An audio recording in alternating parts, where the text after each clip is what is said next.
kasalan at bubong sa magtiyo at alam na nagabay na pagkalat sa ilang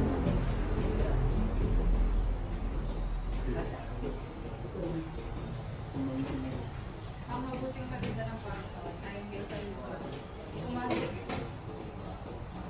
Pumasok si Jesus sa Jericho at naglakad sa kabayanan. Ito ay may isang mayamang puno ng mga publikano na nagnangalang Zaccheo at pinagsikapan niyang nakita si Jesus upang makilala ko sila. Ngunit siya ay napakapaligahan dahil sa dami ng tao. Hindi niya makita si Jesus. Kaya't patakbo siyang nagpauna makita sa isang puno ng sikomoro upang makita si Jesus na nagdaraan mo. Pagdating niya sa damang iyon, siya ay tiningala at sinabi sa kanya, Zaccheo, bumaba ka kaagad sapagkat kailangan kong bumalik ngayon sa bahay. Nagmamadali siyang bumaba at tuwang-tuwa tinanggap ni si Jesus.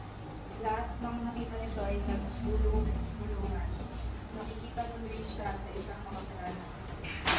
Wika nila. Tumayo si Zaccheo at sinabi, tama naman ito sa mga buka, kalahati ng aking naliliyan.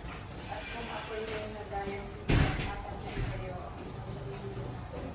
At sinabi sa kanya ni Jesus, ang kaligtas ay ipapinigyan sa bahaya ito. Ipili mo din napalito ang anak ng tao ang hanapin at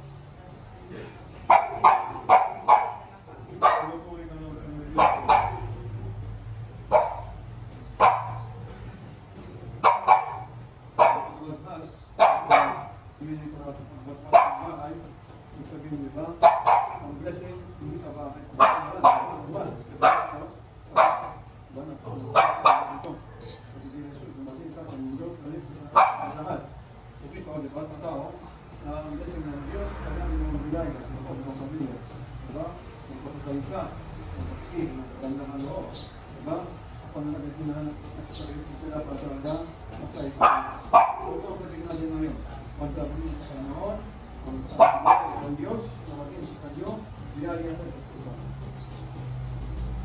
Malahang ka ng Panginoon si Kristo sa pinagkiman pasinaya sa sa bahay niya ito at humihingi ng pagbasbasa upang sa pagkakas ng kanilang magamit ng pagkakot upang sa paglabas dito ay kanilang magamit ng iyon at iyong pagkakot at upang sa pagbalik dito kanilang mapunakan ang iyong pagpasok hanggang pagkakay sumakot sa iyong pinakandang taman. Magitan ang maligayang isang sa iyon ama, rekta, kalangitan, karanitan, mahal namin, tungkol na kasama ng Espiritu Santo magkasamagan ang kapayapaan. Kaloob ni Kristo ay nanghari nawa sa ating puso at ang salita ni Kristo ay manamang lubusan sa ating kalooban upang panukan ang ating ganahin. Sa salita o gawa ay maniran lahat sa ngalan ng Panginoon ngayon at magpagalanman. Pagpaspas ng Panginoon sa itong pamilya, sa ngalan ng Espiritu Santo. Ang mahal namin, sumasalamat ka.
Patawarin mo kami sa aming mga sala, para pagpapatawad namin sa nakakasala sa amin. Ikaw mo kami panisulit sa tukso, kaya mo kami sa lahat ng kasamaan.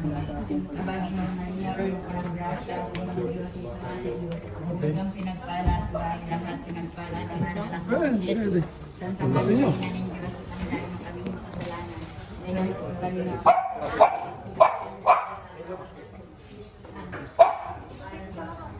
lahat ng kami makasalanan. Ngayon po kami na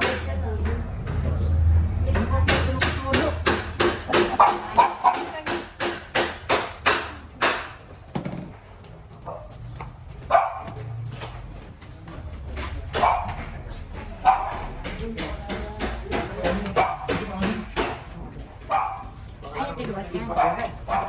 Opo, paikot po yan.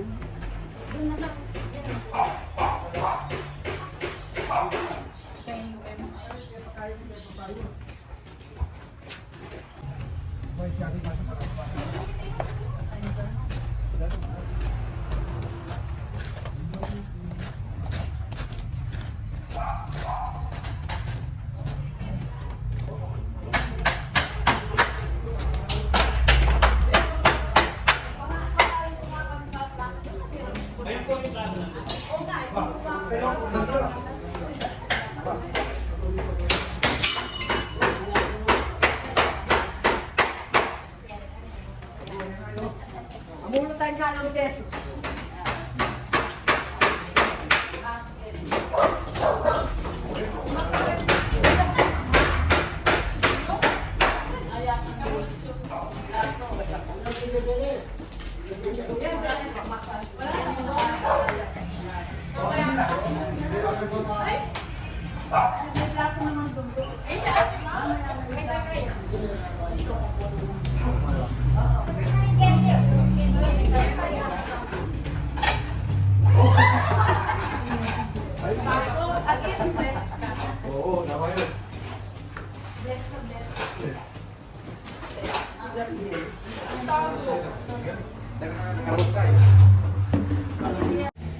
Thank you for watching. Like and subscribe.